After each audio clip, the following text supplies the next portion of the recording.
Alright,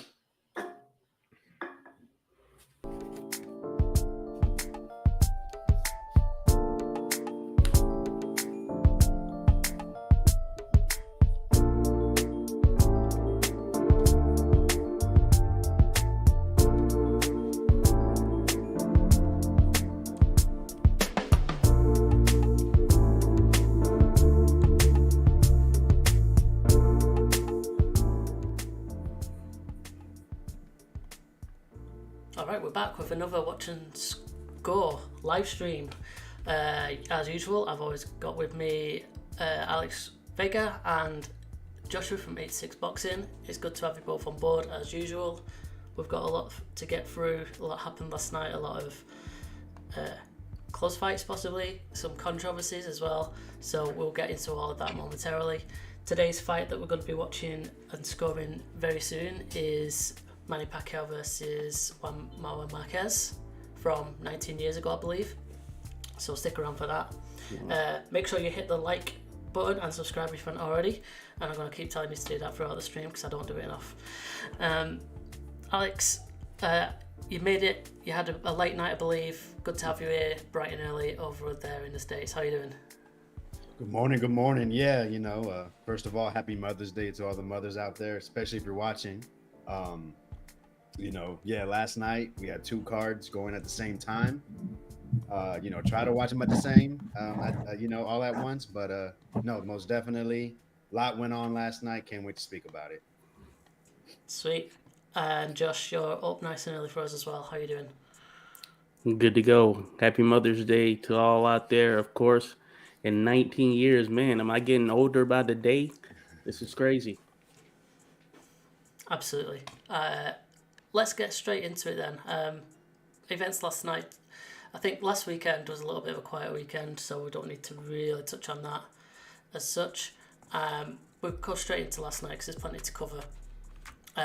Over in, I don't know where it was, California somewhere. In Stockton, California, we had Jason Maloney winning the WBO bantamweight title, vacant, against Vincent Astrolabio, I believe. What did you make of this fight, Alex? Go ahead. So I was able to catch some of it. Like I said, was watching both at the same time. The time and everything, I was more focused on the Showtime card. However, when I was peeking through, I saw Astrolabio, as expected, wasn't throwing as many punches, but with the harder shots.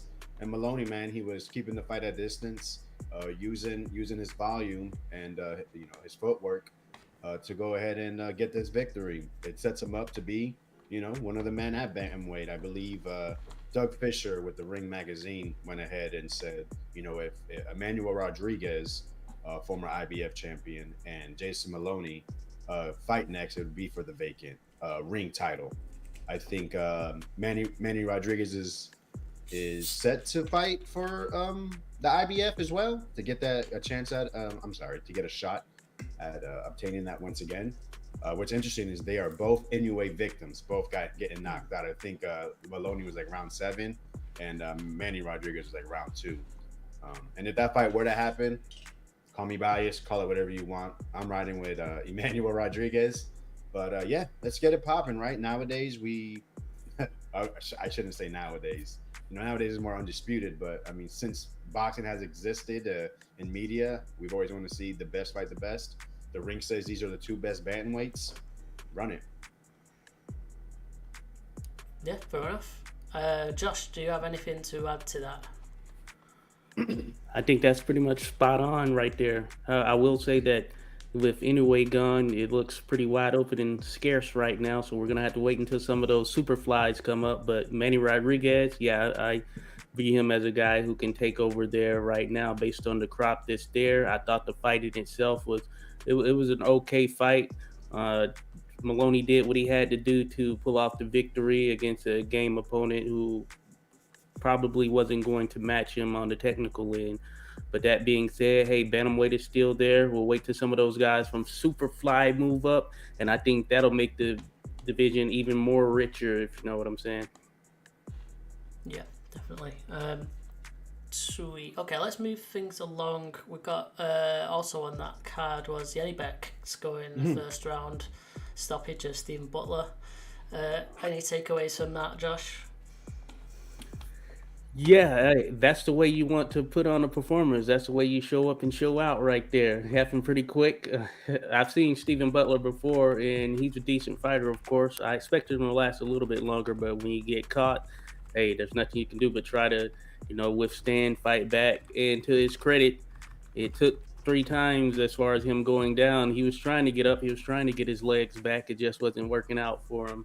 Now, Janabek, hey, he said that he wants all the best that are there at the weight or around the weight. He wants Canelo. He wants Charlo, too, that he's probably not going to get anytime soon. So that leaves it open for some others who may be around 160 who could actually jump into the mix with him. So we'll see what he does from here as far as any of the big names.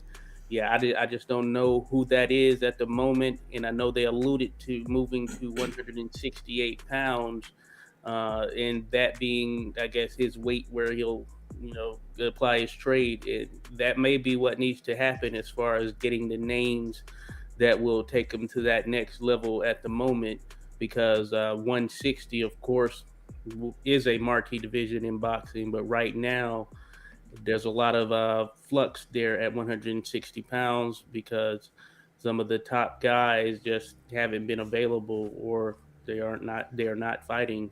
Triple G doesn't seem that he's going to be fighting anytime soon. Charlo's dealing with some type of injury or whatever it may be. Jaime Munguia just moved up, so it's wide open. It's there for the taking or whatever, but I just don't know that it has the names right now that would take someone like Janabek to the next level. And 168 may ultimately be where that has to happen at. Mm-hmm. Yeah, interesting. It seems like forever when we speak about Janabek, it's like, when's he going to fight everyone, but who wants to really fight him? Alex, go on. What do you make of the situation? Another useless fight for Johnny Beck. Am I surprised that he knocked this dude out and dropped him 3 times, basically an ass whooping? Absolutely not. Do I blame him for getting these matchups? No, it's his management, it's his promoter. I guess what you have to ask is, what are you doing? You're on social media talking all this junk, all this crap, but I mean, who you need to be talking to is your manager, is your promoter.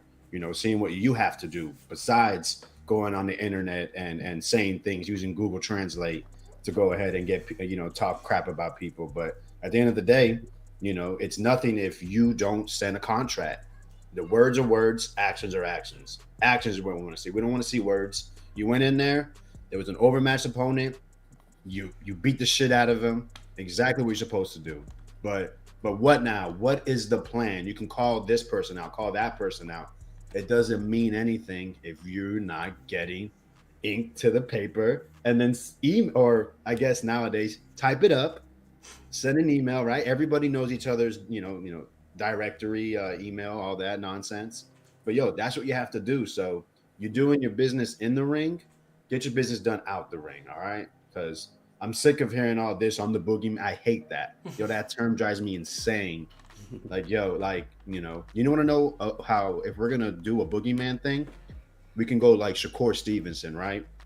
He's been ordered to fight. Isak Cruz gets turned down. Then, he let it be known. I sent a contract to William Cepeda, turned down. A guy named Yoshino, who barely anyone knows, not his fault, right? But he's, an Asian fighter fighting in that region of the world, mostly taking care of his business over there, becoming the #1 fighter in that area, fighting his way to the top. He gets the shot and Shakur handles him, right? But these other dudes, they say they want this, they say they want that. Then when it comes to it, oh, that guy's boring. Wait a minute. You say you want to fight the best. Then when you get the opportunity, you turn it down. So I'm sorry, I'm going a little bit of a tangent, getting away from Johnny Beck. But I know Triple G's ranked #1. I think in the WBO is what he has. We don't know if he's going to come back. Crap, man. I was looking this over. I forgot who else was ranked. But honestly, I think it was Jaime Munguia ranked #2. Mm-hmm. And we don't know what weight class he's at. He fights at catch weights, 164. I think when we seen him near 160, we've seen him like dying on the floor trying to make weight. So What's going to happen? No idea, man. 160's a mess, and somebody's got to fight somebody. So let's quit the talk and let's get in the ring. Yeah. Yeah, I think we mentioned it before. Possibly a lot of them are waiting around for that Canelo payday, even down at the middleweights. If they get the call, maybe to move up, take it. But yeah, it's a bit of a shit show at middleweight at the moment. Oh, I'm sorry. So it's Golovkin 1, Liam Smith 2, which is Chris Eubank, a gentleman that I can't say this name, Okay. and then Felix Cash, Stephen Butler. So you know, Jaime Munguia before the name I can't see. So yeah. Okay, well, you know, we like Yanni Beck. We know he's got skills. We just want to see him in the big fights, don't we? So Yeah. hopefully we'll start to see that later on in the year, maybe, but probably not. Right, let's move away from that one. Unless there was anything else on that card that you wanted to discuss, anyone, we can move along. So the other fight that was on last night at the Cosmopolitan in Las Vegas, Rolly Romero versus Del Barroso. I like that previous one. I have not seen the fights. I've seen the stoppage, and I saw the reaction on Twitter. Everyone went absolutely mental, calling it corruption and stuff like that. Go on, Alex. You can start us off on this one. So I think son of Evander Holyfield, Evan Holyfield, posted something on Twitter, which I like, and he said it was a weak stoppage. So yeah, you know, I knew Barroso had a strong left hand, and I also knew he didn't have much of a motor. That fight was absolutely terrible. It was dog shit. It was annoying to watch. It was boring. It was not championship level boxing, and the WBA should be ashamed. PBC should be ashamed. Everyone involved should be ashamed that they went ahead, got this fight together. You know, I did a lot of research into how all this came together. You know, when I'm doing the research, I think last year the WBA, after Taylor had vacated, had let 6 guys, right, the number 1 through 6, go ahead in front of their committee and make a claim to why they should be fighting for the vacant title, right? This dude Barroso has been ranked 1 and 2 for like 2-3 years, right? He was like the WBA gold champion. What's that? Good question, right? So he gets the short end of the stick. They let Pacquaio and Akhmadov, who was on the undercard. Great fight between Kenistans. We got to talk about that later. Sorry, I saw Boz. He's hilarious. Says we're going to go 12. Apologies. But yeah, so Akhmadov, Pacquaio get the vacant title. Barroso is promised to be the mandatory. O'Hara Davies is promised to be the second mandatory. Basically, if Barroso can't get the fight, and then they say Regis can get the shot if those guys don't get it, right? If they don't go ahead and put their ink to paper. So we know Regis goes to fight for the WBC. Pacquaio and Akhmadov fight, right? Split decision win for Pacquaio, right? How did we get to the point where it was going to be Albert Pacquaio versus Rolly Romero, who just lost 135 off a one-punch KO from Tank Davis? Does anybody know? No, there's no reason. There's no reason at all. Barroso's been fighting small-time fights. I think I watched him fight some guy that's like 12 and 24 or something like that. Knocks him out in like the second, third round, murders him. But yeah, O'Hara Davies, he just had a fight in March. So we have this fight put together. No one kicks and screams because nobody cares, right? We don't care about these smaller fights. It's just whatever. Oh, okay, Rolly. Oh, I think I did hear people question how it happened, but no one's really pressing. I don't hear anyone calling the WBA president, Gilberto Mendoza. What's going on? How is this happening? So shame on boxing media. So Pacquiao fails a drug test. Now Barroso gets the opportunity, but still, how does Rolly Romero get this? And then the fight. He's down on all 3 cards, right? Rightfully so. Rolly, the big, strong, knock everybody out. Shakur Stevenson is boring. Tank Davis ran like a bitch. What was he doing in that fight? He was on his back. I never knew Rolly could move like that. Rolly looked like he was trying to be Pernell Whitaker in there without the skills. So it was a shame of a fight. Barroso shouldn't have been there either, but he's ranked, right? And Rolly Romero proved he does not need to be there. He gets knocked down in third, fourth round. Gets hit clean one time, drops through the ropes. And we get to the ninth round. He starts landing some punches, and the referee says, "Okay, I've seen enough." Yo, I'm not a big person that likes to talk about the corruption and the fixes, but I was in my boxing group and saying like, "Yo, as soon as he starts landing a couple punches, that referee's gonna come and wave it off," and that's exactly what happened. It's shameful, it's disgusting, and Rolly Romero versus Ryan Garcia, man, can't wait to see it. And who'd you pick to win that one? Oh, Ryan Garcia for sure. Right. Okay, well that was another long tangent, Alex. That's a few today already. Josh, what did you make of events?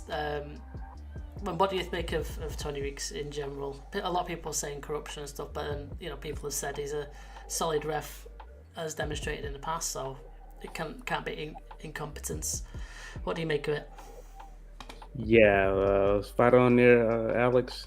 Now, I will say, yeah, definitely a bad look for Tony Weeks.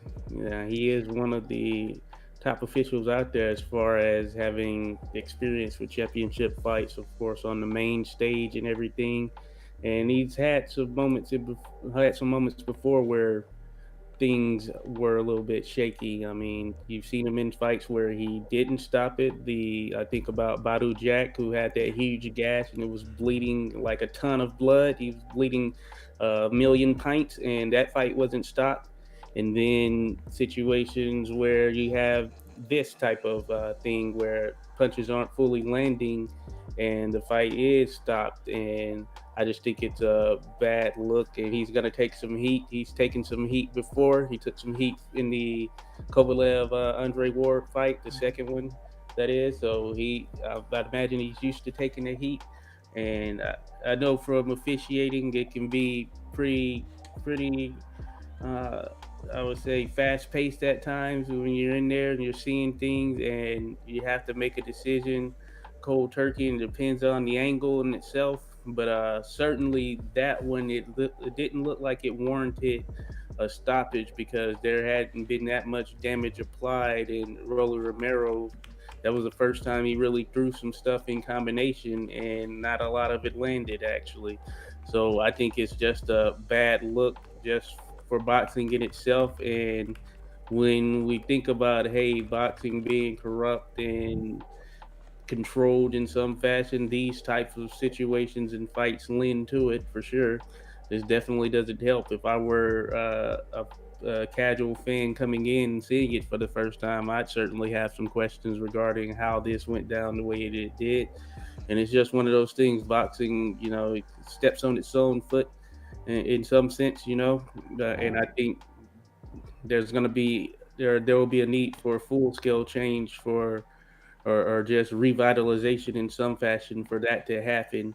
And as it stands, of course, we know that there are power players in certain sections. When you think about Vegas, when you think about the other top spots where things happen, New York, etc., they're those you're gonna be familiar with seeing and hearing the names of them, whether that's officials, judges, the people tied to it in the commission in itself. And regardless of what happens, even if it's something that is a black stain for boxing, the same people seem to still always be involved. So until something happens in that regard, then we're going to see this recurring story. It's going to be a never ending story.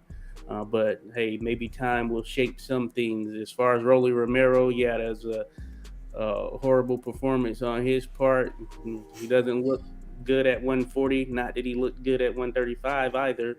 But that being said, yeah, I take Ryan Garcia to take him out as well. But he'll make it exciting as far as the press conferences and all the Twitter back and forth. Yeah, that's not my thing. But yeah, I guess it could be a plus point for a boxer these days. Quick shout out in the chat to Boz. He's with us as usual. Larry's Move, it's good to have you here on board, and Boxing Lounge has just joined us as well. Thank you all for stopping by. Hopefully you'll join in scoring with us and the upcoming Watch and Score Manny Pacquiao versus Juan Manuel Marquez. I've just posted a link into the chat so you can click that and score the fight along with us as well. this week won't be doing a scoring party like we did last time. We'll just go with the regular method. But we'll do that again in future. No doubt about it. Let's continue on then. So, also, what happened on last night on the undercard? Akhmedov versus Kenneth Sims Jr. He said there was a good fight. Alex, give us the lowdown. I've not seen any of this. That is, I see people saying fight of the year. Sure. Honestly, we've been blessed with a lot of good fights. And if you want to say it's fight of the year candidate, I think it deserves it because that was high level stuff. Akhmedov was coming forward, eating whatever he had to get in the range to land the punches because he was landing hard body shots. As that fight was going on, he was landing harder. But, I picked Akhmedov to stop Kenneth Sims late. When I was looking at Kenneth, man, I just saw a man that didn't move his head well or much, I would say. Dude that's never been past 8 rounds, scheduled for 110 rounder. His best win's a majority decision that I think he won clear, but it was close against, what's his name? Rodriguez. Who was Elvis Rodriguez, a lefty that was seen as a top rank prospect, got him cut. So yeah, Kenneth Sims, all the flowers to him. I mean, he stood in tough. He had his right eye closed from the left hand on Akhmedov, and he put on a beautiful boxing clinic with his technical ability, with his timing, with his countering. I mean, the reason I had it wide 10-2, but it's because I really fell in love with the way he was countering. And I just felt like, yes, Akhmedov was landing punches, but Kenneth Sims was landing the hard, clean counters. And that just, every time I was like, all right, this is an Akhmedov round, he'd land 2-3 hard ones, whether it be the right hook to the head or the left uppercut to the body. Like, it was just so clean. So I was like, man, how can I not reward a gentleman for using defense to catch shots and then, landing clean? So it's a majority win. If they wanted to run it back, I'd be cool with, but obviously it was a WBA eliminator. So he should be getting the shot at Rolly Romero. But going back to it, the WBA said the winner must face O'Hara Davies within 120 days. So, I mean, why is this an eliminator? Why anything, right? But nothing makes sense. Nothing makes sense. Great fight. It was a majority decision. So were all of the judges' scores close? Or do you not recall? Yeah, it was 114, 114, 115, 113, and 116, 112. Okay, so it was just you that had it wide. Yep, just me, all alone, even on Twitter. I was going to say, I saw a lot on Twitter saying it was close. I was looking at just comments, and people felt Akhmedov was robbed again. I think it's just more of a storyline. His first loss, Barrios, he got dropped twice, but a lot of people feel like he still should have got the victory. And then the last fight with Pacquaio, people felt like he should have got the victory as well. So he's got 3 close losses in 12, 13 fights. Good fighter. I definitely want to see him again because he's going to come bring it. Sweet. Josh, what did you make of that particular fight? You scored it as well, didn't you? No, I didn't score it. Actually, I was watching it while watching the Top Rank card, so I didn't really see it in full. I saw spurts of it, but it looked like it was a very solid fight and fairly evenly matched. I will say that's a feel-good story on the side of boxing in terms of a guy like Kenneth Sims. We can equate to a guy, hey, shows up to work. He does what he needs to do. He might not be as vocal as some others, but that when you call his number or whatever, he's going to be there to apply his trade and help the mission move forward. That's kind of what Kenneth Sims Jr. is. That's one of those guys, hey, once he gets that call, he's going to give you a fight. And this is an opportunity for him, and he showed up in a major way, so got to give him props for that. So that's what I will say, just a feel-good story in that sense when you think about the sport of boxing. For sure.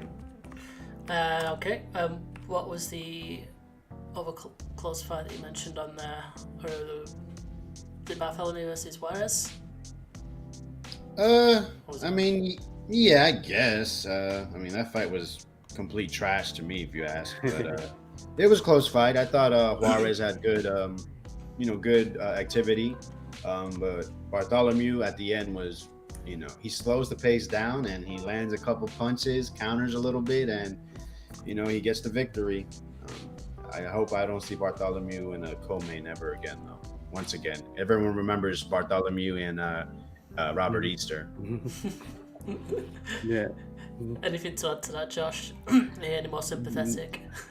I share the same sentiments. I remember I responded to a Twitter post on who's the most boring fighter in boxing, and I said Rances Bartholomew comes to mind, Bartholomew, and he actually liked it. So I still feel that's the same way. He just needs someone in there who is going to force him to actually fight, like was the case in his fight with Gary Antoine Russell. But if he's not in that type of situation, then yeah, it's going to be a fairly boring stinker, which was the case with this one, or at least just shy of fairly boring stinker, I guess you can say. But yeah, same sentiments. No worries. Okay, unfortunate. Speaking of stinkers, I believe, just touching on last week, I think Joshua Buatsi coasted to a bit of a who cares victory. That's the other thing I'll mention on that. Just to remember, there was something from last week, but it was very forgettable. So there we go. Yeah. I think that's recent weeks of boxing covered, and let's get a move onto our fight that will be exciting for us to watch. So, Alex, give us a bit of an intro to this fight, and I will get us all set up. Absolutely. So we got Juan Manuel Marquez versus Manny Pacquiao 1. We all know it was 4 fights. This is what set the table, really set this rivalry on fire. So let's start with the B side, actually, in this fight. Manny Pac-Man Pacquiao, coming in at 25 years old, listed about 5'5", 5'6", according to some people. 67-inch reach, weighing in at 125, from General Santos City, Philippines. 38 wins, 2 losses, 1 draw, 29 stoppages. He's a former WBC flyweight champion, as well as a former IBF super bantamweight champion, and current The Ring magazine featherweight titleist.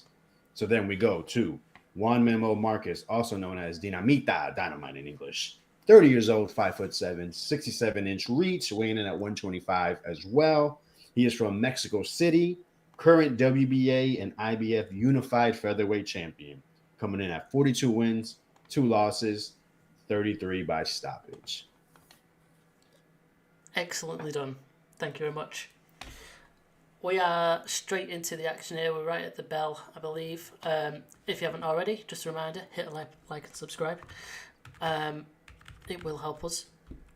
So if your scorecards are ready, I did send the link into the chat earlier. It's also in the video description. You can score along with us. So let's get started. Let's see if this one is the water cooler fight we were anticipating. Oh, wow. That was good job, Larry Merchant. Water cooler fight. Mm-hmm.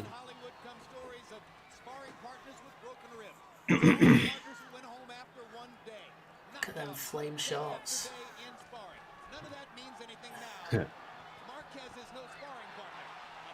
That's for sure. Bods, I do not share that same sentiment. I am not a Larry Merchant fan.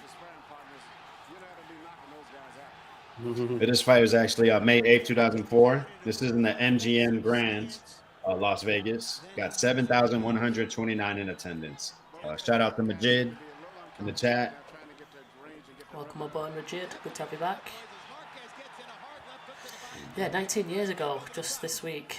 It's incredible to think that, well, both of these guys have still been fairly recently active anyway. Crazy. So we got the righty versus lefty matchup. You already see them touching front hands a lot, catching each other's front hands with their front hands.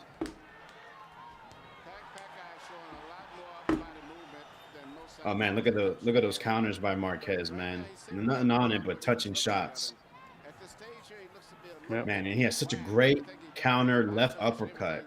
I mean, that lean to the left, you know, past the jab, right, you know, to the body, to the Oh, head. He can land there that it goes then. uppercut. Ooh, That's the punching power. man. You know, he doesn't look hurt, but he definitely got caught. Pacquiao's really showing that power. It's funny, you look, Pacquiao's actually stepping on the inside of Marquez's foot when, you know, oof, got him again. That's real power. Yeah, legit. You know, because you're taught to step on the outside to really get that backhand in, and he's doing it on the inside. Less than a minute left. Oof. That's another knockdown. Look, and that was like the jab, right? See, this is the stuff that brings about classic fights. You know, there are situations where this fight could have been stopped, but Yeah. Joe Cortez let it keep going, which was a treat for us as fans. Oh, Man. Jesus. How he's not gone down again after them 2, 3. Oof. Yeah, that left hand at 20 seconds. Like, how? Yeah. But you see, Marquez, I mean, he has to be hurt, right? You went Yeah. down 3 times. You could say, oh, flash knockdown, but you got dropped 3 times. Yeah. And that left is just tattooing him. You got to say about Pacquiao, man, just wasn't on the mark towards the end, just leaning forward a lot. You know, if he maybe been a little bit more patient, would have got him out of there. You know, this is a very controversial round because how it's scored. So I want to make sure everyone scores it right. So who won that round? No. You know what? I don't do it that often, but I've used 100% in the slider. That was one way dominated.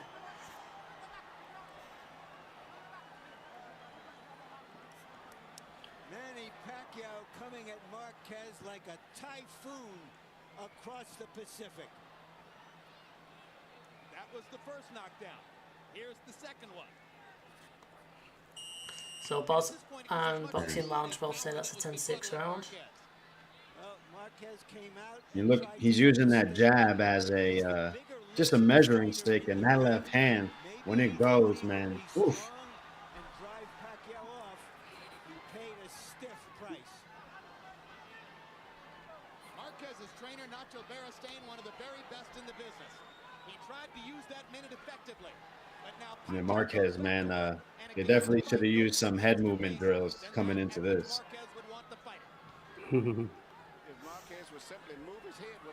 Shout out Nacho Berenstein, one of the great Mexican trainers. Marquez Bleeding from the nose profusely. Yeah, exactly. It's a gutcher. It looks like Pacquiao must have broken that nose. Man, he got hit with 2 straight lefts directly on the nose. You see Pacquiao's trying to be a little more patient. Marquez, man, he's just trying to throw shots, I think, to, you know, still regain some of himself. And Pacquiao knows exactly where to throw. Straight left. We actually saw Marquez get off the line for once. Yeah, as Alex pointed out, just an elite level counterpuncher, Marquez. I mean, this is the ideal style, a guy that comes forward, throws a lot of punches. So it seems to just match up well for something exciting when you think about it stylistically. Another straight left hand. Marquez coming back with a left. We finally see a strong response from Marquez. If it levels out, it Forces Manny Pacquiao to take a step back. Marquez is making the stand of his life. Because this is the fight of his life. Marquez waited years for a chance to rise to the top in the division. Here was the I mean, opportunity. it has to be, you know, a tough position for Marquez, right? I mean, I watched some of his old fights coming in, and he's a technician for sure. But what he really thrives on, Marquez fighting more of the kind of fight now. Oh, I think we just lost Alex. At the start. And as the pace Good luck. slows, Marquez begins to look just a little more comfortable.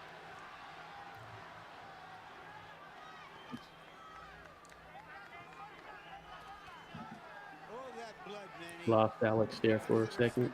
Yeah, yeah. You're back now. There's two of you, apparently. Am I back? Am I back? Yes, Yeah. sir. All right.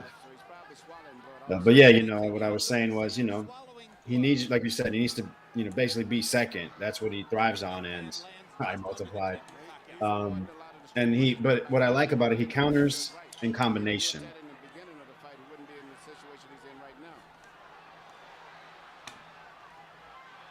Marquez lands a solid left, and another one just before the bell. And actually had a pretty good round, even considering the blood and everything else. Manny Pacquiao, Manny's wife, as excited as all the other Filipino fans who are here. Much to shout about so far. You know, Pacquiao definitely went forward a lot that round, but I like Marquez's responses. So close round. Yeah. But I think Pacquiao's aggression probably won in that round. Just being, you know, first. Marquez picked his spots a lot more. But yeah, I think if you can make a case for Marquez. Move your head. We can. Yeah. Yeah, I it's, agree it's, with one that. of, it's one of them. It's if you like them being more active or someone that picked their shots probably slightly better, landed some nice counters. Just on the replay, man, that was beautiful. That was a 3-4 piece, and that's where Marquez thrives, being able to counter in those combinations. And you cannot stand there. You're like, once you get hit once, you better move. You know, that first round with 3 knockdowns could be a 10-6 round for Pacquiao. Well, it should be a 10-6 round, Larry. That Marquez has to fight to climb. Well, and in round 2, Pacquiao got off 77 punches by CompuBox count, only 45 for Marquez, so it wouldn't be at all surprising if the judges gave the second round to Pacquiao as well, which would put him 5 points ahead in the fight. You can see Marquez start to move a bit more as he looks to take command, at least in where this fight is being Hard fought. body shot by Marquez. He'll want to land a lot more of those. Yeah, shout out Puro Sur, man. Thank you for stopping by. Moving back and forth, side to side. All the time looking for one big shot. Yeah, man, and that's what it is. You know, Pacquiao's speed difference. You can't just stand there. He's too fast, too powerful for you to just think you're going to be able to time him. You got to set him up. You know, you got to walk him in the traps, make him reach. And I think Marquez is starting to do that a lot more. Control that front hand and counter with the right and follow it up. I love Right hand. these days of the bouncy Manny Pacquiao, where in and out, just bouncing in, throwing them bombs, and then back out of there. Usually he'd land a few and put his man down. Obviously, he slowed down a little bit over the years. You see, Pac-Man is definitely a lot more timid in this round because he's been hit with some hard right hands. Nice counter right as Pac-Man took a step back. Yeah. He's respecting that power coming back, for sure.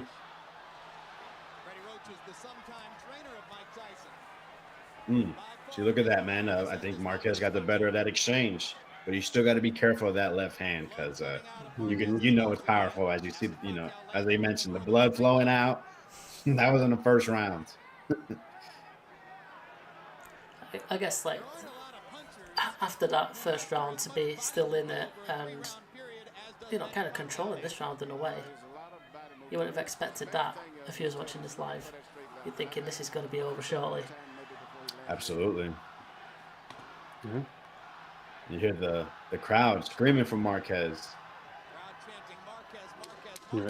You can just tell he seemed to have settled in. He looks to be a bit more comfortable, almost where he wants to be right now. It was a great counter just there at the end. Beautiful. You got a firefight. That was a good competitive round, but I think it was a clear winner. All right, let's get some ice on him now. Yeah, get some ice, maybe some steroids, micro secret stuff. Look at that. Roy Jones, Antonio Tarver 2. Nice. Very memorable fight. Short but rememberable. My how history would change. Oh, man. The trainer also in Marquez's corner is one of the best trainers. You know, this fight is actually number 1 versus number 2 in the USA Today rankings, which I think Dan Rayfield was the lead writer for. So, yeah, this is the top 2 best featherweights at the time. You know, Pacquiao is just coming off of the slaughtering of Marco Antonio Barrera.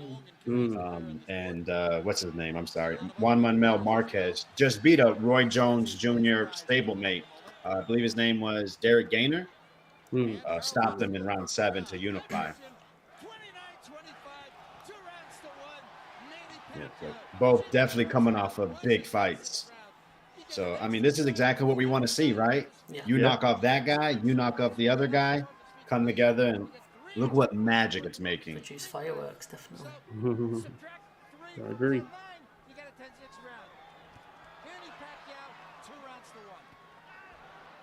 You know, Pacquiao's attacking is very simple, but it's his athleticism, it's his speed, his power that makes him so difficult. You know, he's doing a lot of side-to-side movement, but if you notice his feet, he's not stepping on angles. You know, it's just really his physical capabilities, which as you see in the first round, you know, pretty good. Yeah. You look at the cows on Manny Pacquiao. Yeah.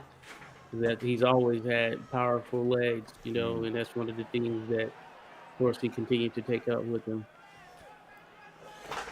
I mean, I'm just really enjoying what Marquez is doing. You know, he's just doing little step backs, forcing Pacquiao to make mistakes. You know, Pacquiao went to do a left to the body, brings his back leg forward, and as he's exiting, Marquez just touches him with a right hand.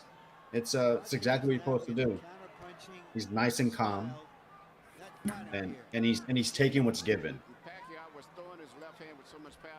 Great way of putting it. There's no question that Pacquiao wants to be on the offensive, and it just so happens that Marquez is a guy who is very much comfortable in himself being the counterpuncher.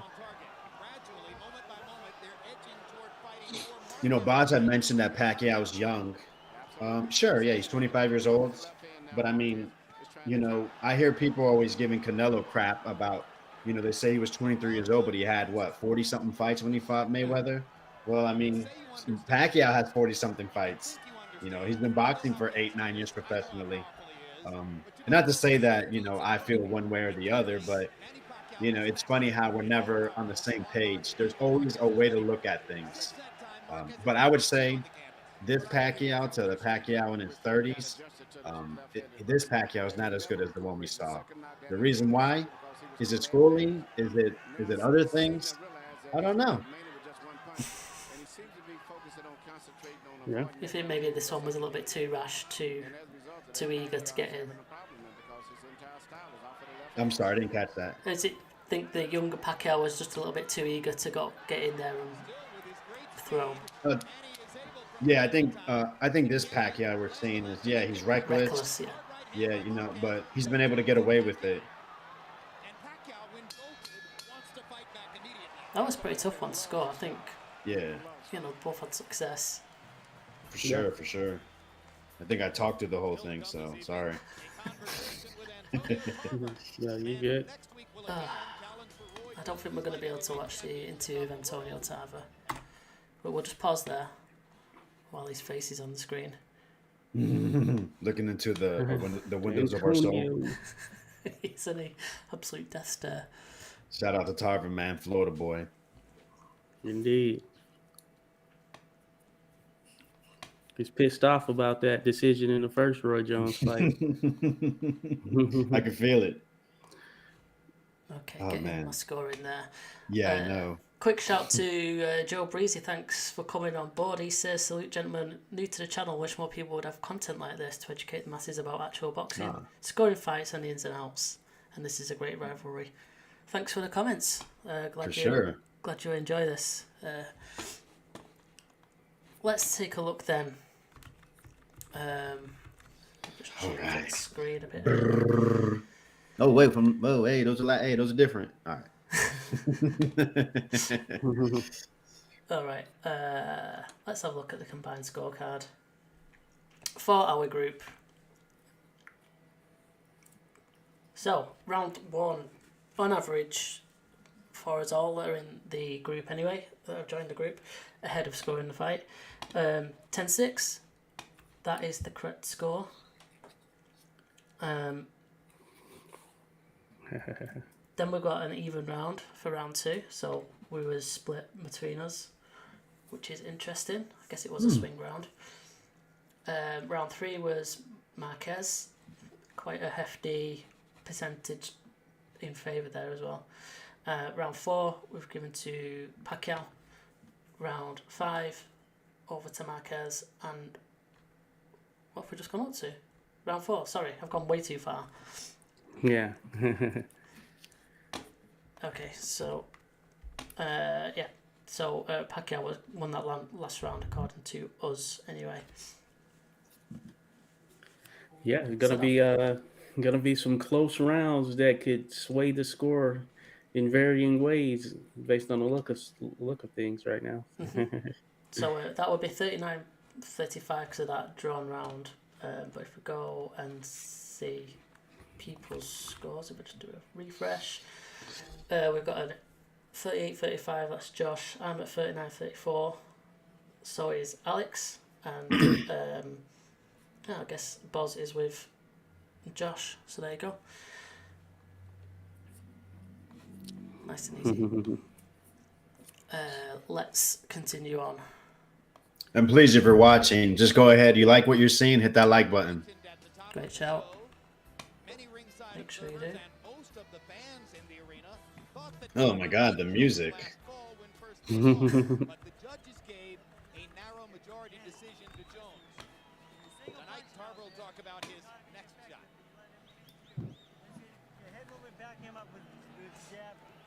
I was wondering why the scorecard carried on there. It's because our guy Kaiser Cobra, he scored this in the past, so he's obviously in our scoring group. So the combined scorecard will keep going through the full 12 rounds. Cool. Of southern Mexico, at 16,000 feet, he was running in the snow. And perhaps that kind of effort is what kept him That was a good one, Joe. in the first round or two. When I trained Julio Cesar Chavez in Mexico, we trained at Yeah, make sure you all smash it. I thought that was ridiculous. But to Thank go you. from 16,000 Yeah, man, just appreciate everyone tuning in. Like I know it's a big day for the mothers. Big day over there in the States, yeah, Mother's Day, and we're earlier than usual. Good to see you all wake up at a reasonable time on a Sunday. Yep, appreciate it. Now we're into round 5, and Marquez is feeling his way back into the fight. So yeah, man, I heard Freddie Roach talk about backing him up with the jab and using his head movement, and it seems that he's listening. So. Burst of fury has now been quenched. Marquez hunting and pecking through a counter-punching exercise. Stuns Pacquiao momentarily there. No question, this is the pace that Marquez wants to fight at. So Pacquiao, it's a matter of can he continue at this type of pace, because he had the penchant for wanting to get into those exchanges, and he usually had success in those exchanges. Has now been reduced to a trickle just from the left nostril of Marquez. And that's one of the hardest things it is to stop a bleeding nose. It's worse than they're cutting. Pacquiao unmarked. You've seen that constant battle with the front hands. And that's probably the first time I can recall Pacquiao actually throwing a meaningful double jab. You know, normally he uses it to find his range to get on the inside, or get into the range he wants to, I should say. And yeah, he really sat on that second jab. Ooh. Pacquiao definitely stunned a little bit. When Pacquiao throws those arms up, you know he's hurt. It's coming back well there, though. You know, moving up in the weights, man, it just seems like his chin got better. That was a nice counter jab by Marquez. You see, Marquez has said, I have discovered head movement.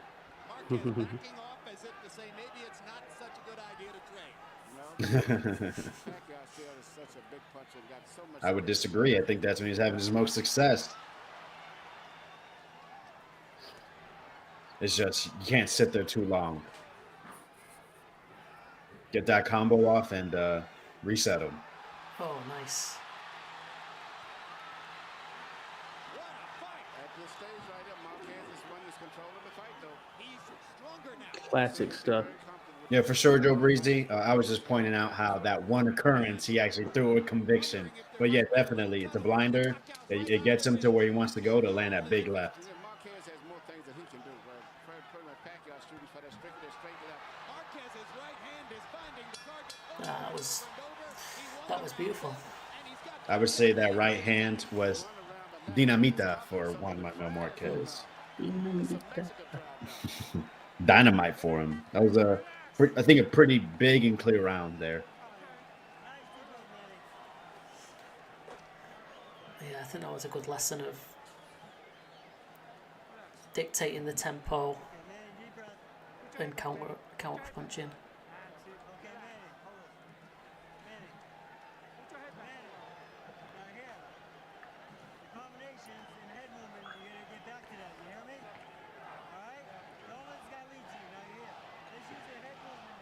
Mexico. Actually, on this card, the co-main event was Miguel Cotto. He got a unanimous decision against Lovemore Ndu, I think is how you say it. Yeah. Who was a Floyd Mayweather opponent. I'm not sure if Floyd fought him yet or Floyd ends up fighting him. He swallowed a lot of blood inside, too. Pacquiao looks to the heavens and crosses himself as he comes out for round 6. Marquez landed 14 out of 29 power shots in the 5th round. He is fighting his way back. He also says that round I remember thinking, man, fight just started. Yeah, it feels like it. It feels like it heated up then. Joe Breezy says Marquez easy round, great count shots, getting off second, then Pacquiao reached in the last few shots. And he has stopped the bleeding in Marquez's nose. Now, cutman Lenny DeJesus will try in Pacquiao's corner to keep his fighter from suffering any more damage to the right eye. It's funny you say that, Boz, because I don't consider myself a Pacquiao lover. I think he's technically very unimpressive. Watching the fights, his old fights leading up to this, very basic. Yeah, it was just his athleticism, really. That speed and power got him through these guys that couldn't match it, especially the speed. That's why some people thought Marquez could win the fight. I was actually very impressed with what I saw from Marquez. I mean, he took one guy on short notice. Oof. Oof. Yeah, Nice. shut up. Oh, and again. Wow, that right hand is killing. Landing that thing with precision. Great chin by Pacquiao, huh? Remember how this fight started? Yeah. Imagine if he would have stopped it. Imagine if Tony Weeks was in there. Yeah, right. Right.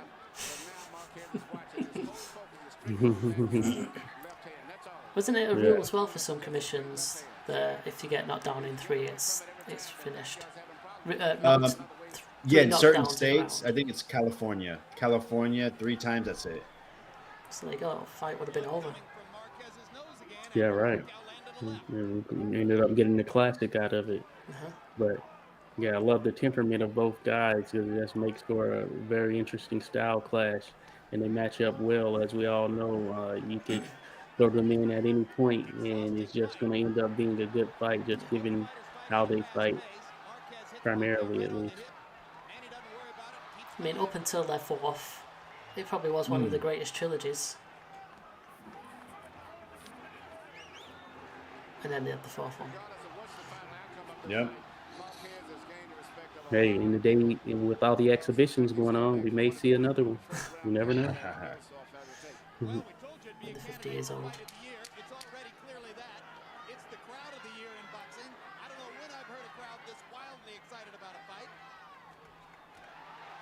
Once again, all Pacquiao was trying to line up Nice. that Nice straight left ending. hand. And it could be the comeback of a lifetime for Juan Manuel Marquez. Interesting stuff. You take too much of a chance. You're throwing on the top first. Don't go to the body first because that's you're at risk. You win in 5 rounds. After you lost the first round, you won all from then on. Not too long, not too far. He can counter. Yeah, Joe, I agree. I think if he would use that left hook, it would lead to probably more success. But he just wasn't much of a left hooker. Um, he would just use it in between combinations when I was watching the old fights. He's definitely right hand dominant, and with that left hand, it's really the uppercut that he likes to throw. Just hasn't really been there for him. CompuBox numbers in the 6th round. Marquez 16 out of 41. A lot of them hard right-hand shots. Manny Pacquiao landing only 5 out of 35 punches. So Pacquiao's offense increasingly blunted by Marquez's increasingly effective tactical boxing. Marquez's straight right hand landing with greater and greater frequency. Maybe he's the man who's going to score the knockout. Harold, how do you have it through 6? Okay, Jim. Now we got to remember, a fight is scored on a 10-point must system. It's not rounds. In rounds, I've got it 4 rounds to 2. Juan Manuel Marquez. But Pacquiao still has that 10-6 round in the first. Saw that left uppercut there. 56-55, Manny Pacquiao. You know, Marquez is changing up. He's shooting straight right hands, and then they switch and he throws a right around the side. Ozzy's going in on everyone today. Mickey So Mouse, Lederman, Ray Torres doesn't like him, doesn't like Alex. Not confident enough to go out and execute because Marquez is countering too effectively. Marquez has so many different things he can do. The man, Emmanuel Stewart said it perfectly, man. He's varying that right hand. He's throwing it straight. Then he's, throwing an overhand right, and they're both landing. So that shows you, he's really setting them up. Mm-hmm. The fighting CPA, Juan Manuel Marquez. Hey, Bob, that was funny. I never thought of it like that. But, yeah, he does kind of sound like Mickey Mouse. Sounds like Mickey. Yeah, both guys are starting to show a little wear and tear facially, too. Marquez natural whipside, getting hit with a straight left again, but he come right back. Man, I think Marquez just looks so comfortable in there. And it's like everything is working this round. I think he's figured it out, hasn't he? He's figured out how long it takes Manny to kind of get himself set up for what he's going to do. And he just manages to think about it first and just put him off and then get them counters in when needed. Yeah, there's a ring general in there right now. Almost like the Matador. Ooh, nice left hand by Pacquiao. Oof, again. Oh, good body work and uppercut then. Oof, Marquez. yeah, man. Oof, nice exchange. Left hand just barely missed it. But Pacquiao's left hand did get in. Yes, it did. One of them. Showing a better plan of attack. Yeah, Joe, absolutely. He definitely has that distance down pat. Recapture the initiative. And sometimes his speed, his timing. But Pacquiao's really fast. He's going to get through sometimes, isn't he, with that speed? Yeah. Mm-hmm. Pacquiao fans booing because they thought the punch was low.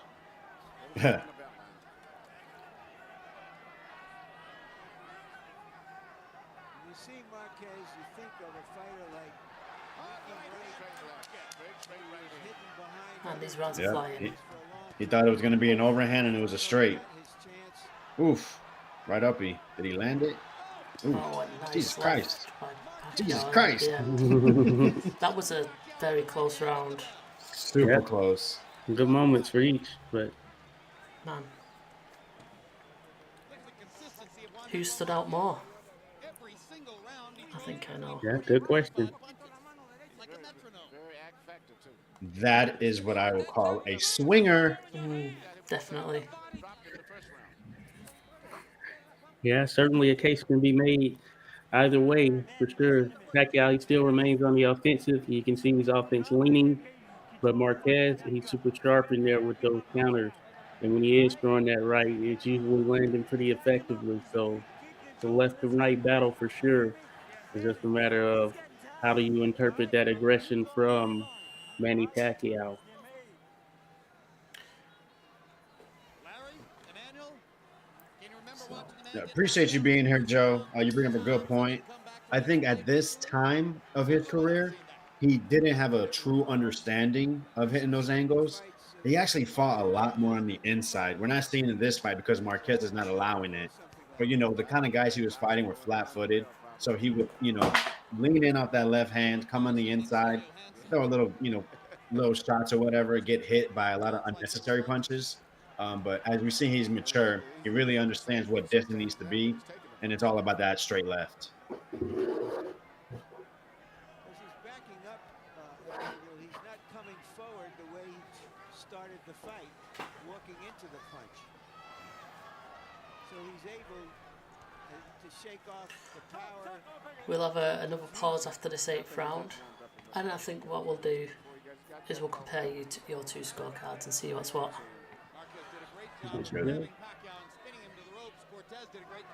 Yeah, Joe says this Pacquiao is green. That's a good way of putting it. Yeah. Is it green Pacquiao or is it an unvaccinated Pacquiao? I mean, say that, but how old is he? Did you say 25? And he turned professional like when he was about 14 or 15. So he was like a 10-year veteran at this stage. Yes, you could say more so of a less than polished Pacquiao, but he's very much on the offensive. That offensive onslaught in the first round would have taken out a number of guys. Absolutely. Marquez, I feel like he does not get enough credit for a truly great fighter as he was. To use more of his boxing skills because that one-hand kind of fight was losing its effect. I suppose what always works is what you'd stick to, and so far for Pacquiao, this is what worked for him, didn't it? Maybe after this is when he started changing things up a bit. Yeah, I was thinking this is the type of performance that would make you have to go back into the lab with your Pacquiao. So he should learn from this. Yeah, Joe's just essentially said the same kind of thing there. These Marquez fights matured him. Absolutely. Boz thinks Marquez got robbed versus Pacquiao twice.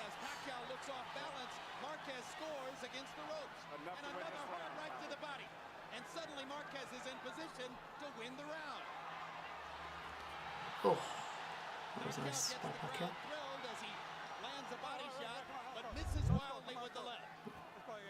Looks like Alex is having a few technical And my issues. service, man, just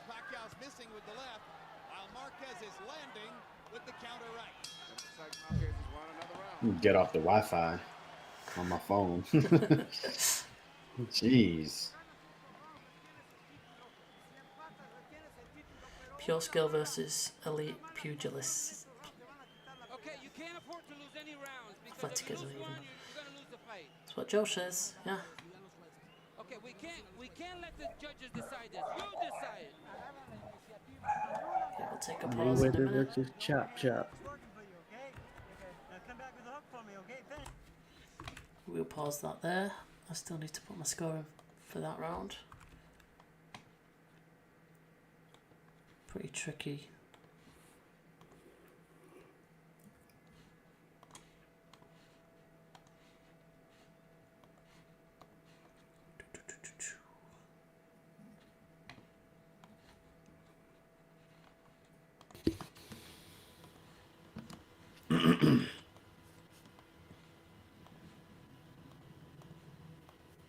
Put in the wrong score.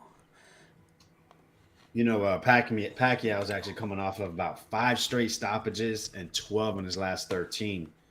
The one that didn't end the stoppage was a technical decision.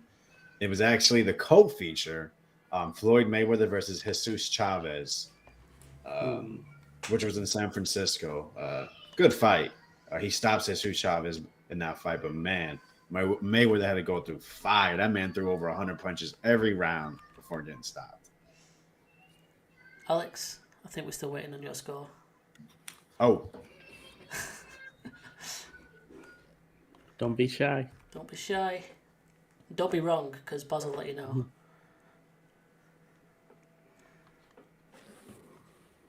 So, if you're not already familiar with... Oh, he's gone again. If you're not already familiar with how our system works, you can create a group with your friends or anyone that you like. You can join our group that we've got for these live streams. If you are a registered member, you need to be registered to be able to access the groups. But once you're registered, you go to the groups on the left-hand side or on the mobile menu. You're able to put in a code to join an existing group, and our code for this group is FSYT22. That'll get you into this group, and you'll your scorecards will show up at the same time as ours do in future live streams. And once you are there, or in any other group that you might create or join by other people, you can compare people's scorecards from the same fight. So in this case, I'm going to tick 86 Boxing and De La Vega's, and then click the compare button, and then we can see round by round how these scorecards stack up side by side. We've got some border indications to tell us how similar there was. So in this instance, we can see that for the first 3 rounds, Josh and Alex both had it 10 to Pacquiao, so 10-6 and then 10-9 the other rounds. And I think they both had the same percentages, and that's why it's a blue surround. But they had different reasoning behind their comments. So they were different in opinion in round 4. Josh gave that one to Marquez and Alex gave it to Pacquiao. The next 2 rounds, round 5 and 6, they both had the exact same score, reason, and winning margin percentage. That's why it's in green. So very good. You both added additional comments, which is nice to see. And then we've got a yellow border as well, which is the same score, the same reason, but then a different winning margin percentage. So round 7 they both gave to Marquez, and in round 8, which is a grey border, it's just the same round score, so they both awarded it to Marquez, but they have different percentages and different reasons. So that's the explanation of what the border colours are and how you can use a comparison to see how you stack up against your friends. So we can see Josh has it 6 rounds to 2 for Marquez, with a 51.88% winning margin average, and at the very bottom we can see how many scores that they've got matching, the reasons matching, and how many unanimous rounds that they've scored. So not bad. That's a pretty nice little tool that we've got for you if you are a registered member and using the groups system. Alright, hopefully Alex is going to come back with us. He needs to go and tell everyone in his house to turn off whatever they're streaming.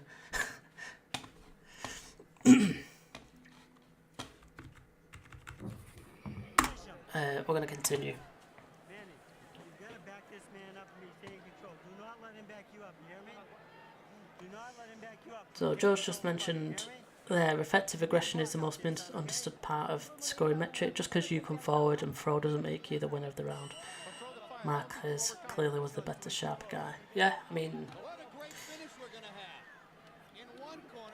it is a tricky one to score sometimes. In the other quarter, Freddie Roach is telling Manny Pacquiao, don't back up, do nothing but go forward. They're going to collide as round 9 begins.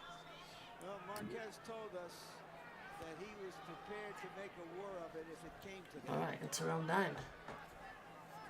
Round 8 was the first round in which Marquez threw fewer than 40 punches, but he landed enough of them down the stretch of the round to appear to win it.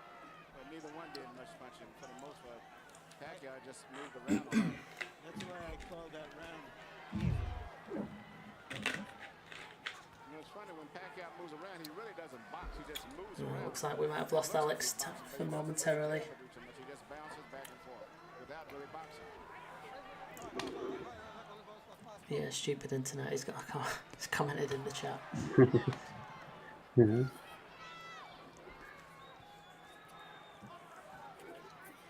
Pacquiao, he still remains unwavering in looking to apply his offense, but it's the case that he knows what's coming back from Marquez is something that he has to attend to for the remainder of the fight. And Marquez has done a great job of taking over the pace in how this fight is being fought.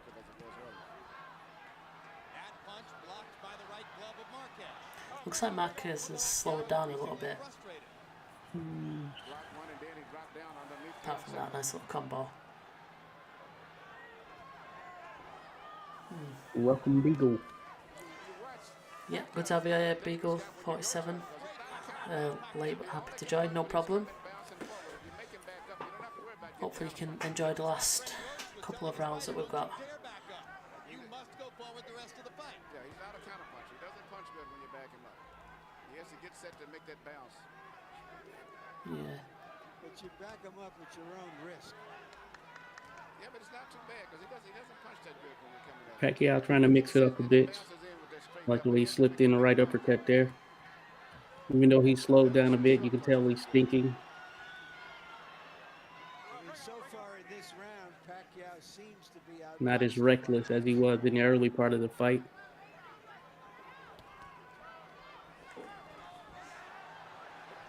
Pacquiao landing 2-1-2s. Yeah, it looks like he's got a bit more pop about him again. I think He does. I think Marquez has slowed down slightly and it's spurring Pacquiao on a little bit, isn't it? Oh, it's a nice little exchange. This is going to be an interesting round to score here. Last 10 seconds. Blood trickling from Marquez's nose again. Hard right hand by Marquez. Oh, this, Trade shots at the center of the ring. that's a good last 30 seconds of Marquez. Yeah, Man, that's another tough one, isn't it?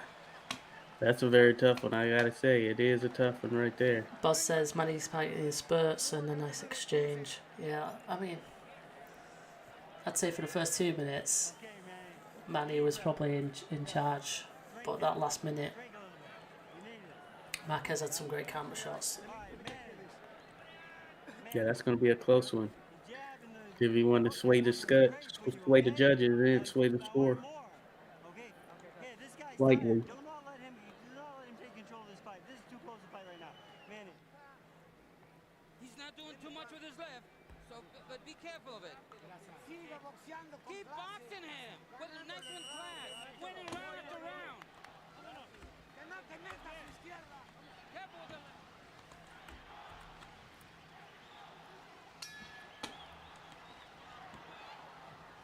CompuBox numbers through the 9th round show Pacquiao throwing about 100 more punches, but landing at a lower percentage. Right, Marquez into round 10, 3 to go.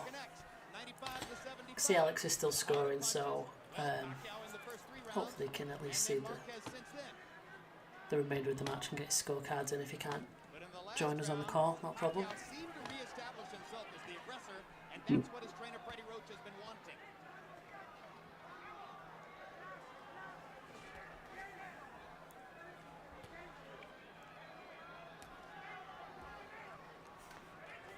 A lot of people biting their nails on the other side of the Pacific Ocean.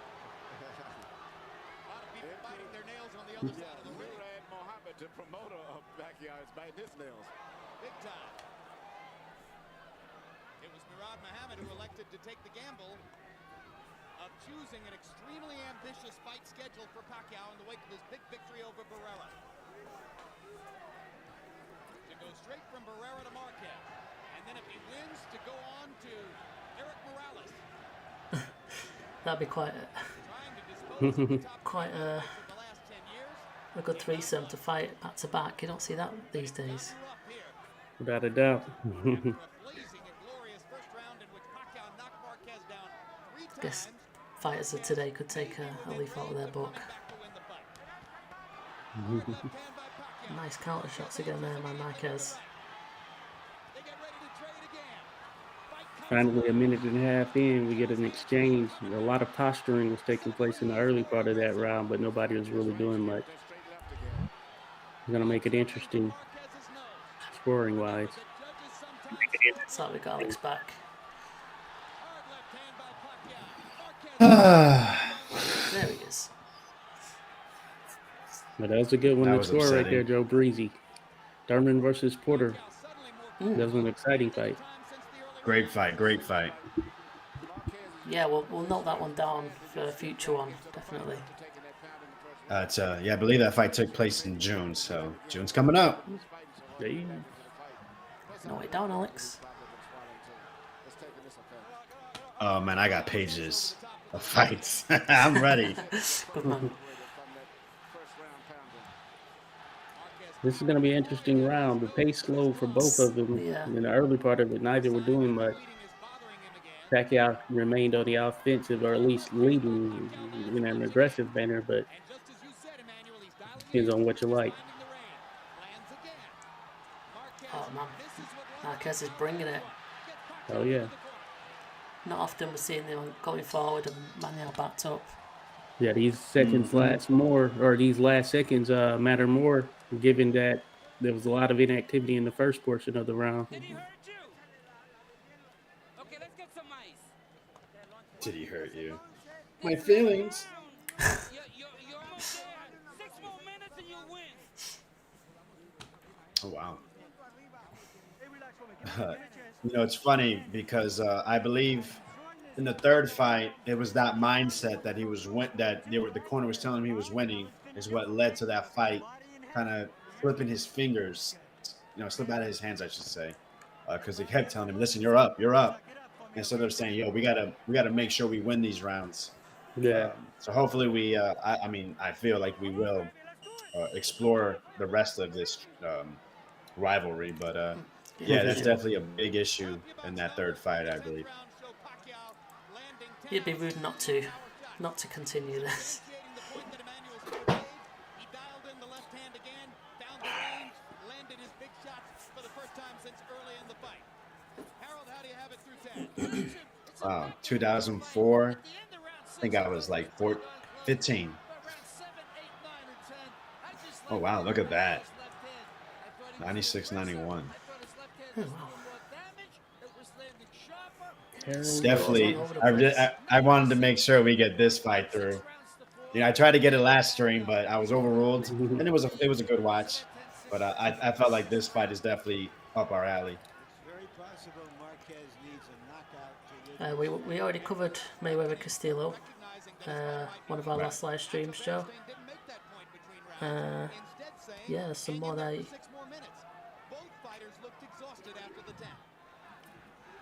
Yeah, Charlo Harrison's one. That one might be a little bit tricky to show. Yeah, pretty recent, that one.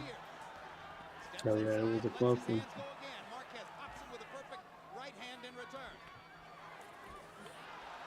Yeah, I feel like Pacquiao, man, has really been able to feel like he's putting more steam on his shots, and he's landing with that back left hand. He's coming straight 1-2 hard. He's committing, and I think it's leading to his success. No jab.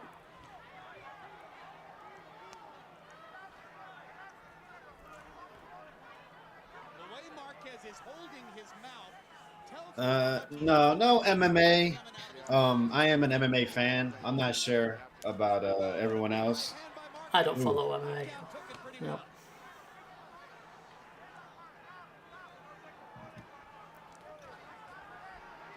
$1989, yep. July 28th. It was a Friday morning. It was raining. 4 a.m.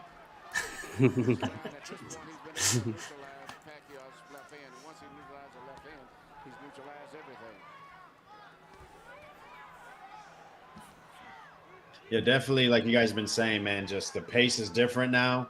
It's been more of a technical fight. And these rounds are up for grabs. Each one, at least, especially the last like 2 or 3. Yeah, that's certain. Shout out to your uncle, and yes, rest in peace to him. You can tell Pacquiao, he's tightened things up. He's learned from those earlier rounds what wasn't working. He's trying. Still effective countering from Marquez. But that being said, Pacquiao still leading. It makes it interesting. Oof. Got a nice countered well though, didn't he? Oh, that's tough again. Yeah, it's tough one right here. I like doing these things, but it's pressure, isn't there? Hey, that's why we're here for this fight.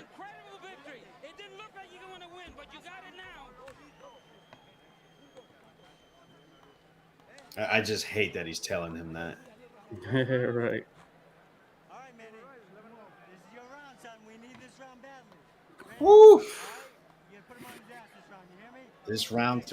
This round for all the marbles. Oh man, here we go. Freddie Doe. Don't wait for nothing now. He is trying to go after him. You're up by 3 points. We're winning this fight.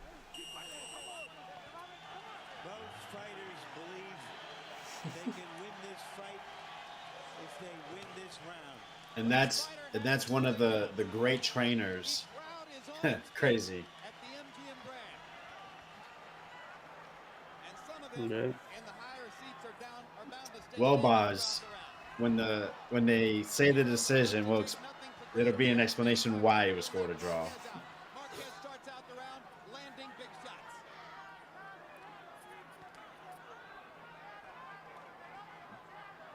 I agree, Joe. Sharper guys should win exchanges yet. Without a doubt. I think for the most You part, gotta be willing to take the give. That's a hard thing. and for the most part, when they have really exchanged, Marquez has mostly come out on top, hasn't he? Mm-hmm. Absolutely. But then there's been other points where he's been a little bit inactive Take his chances with the scorecards. while Manny's going forward and trying. So you could I'm sorry. You could think that the reason why Pacquiao has been kind of winning like the first 2 minutes of the round, 2.5 minutes, is because his corner's telling, Marquez's corner's telling him, hey, you're winning, you're fine, and then, he's doing the Ray Leonard, throwing a lot of shots, throwing combinations at the end of the round just to, kind of like seal it. Yeah.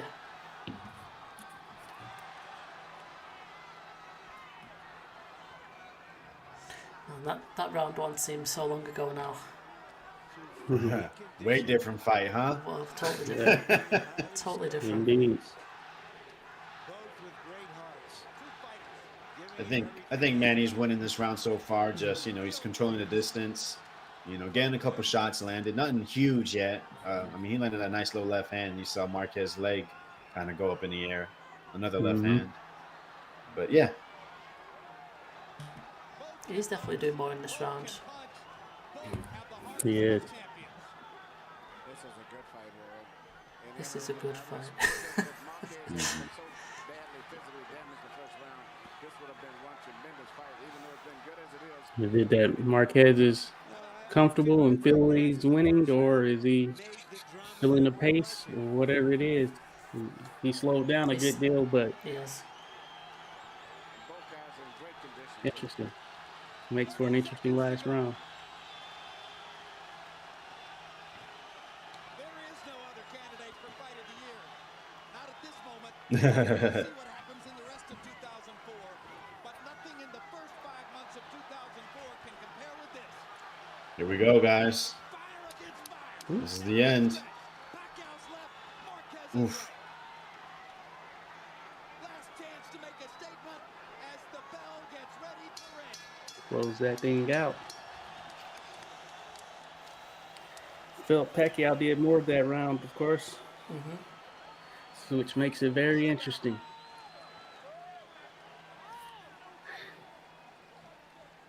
I had Pacquiao winning a close fight.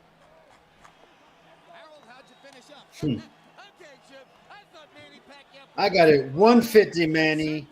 1 point, Marquez. Won the 11th. Oh, wow.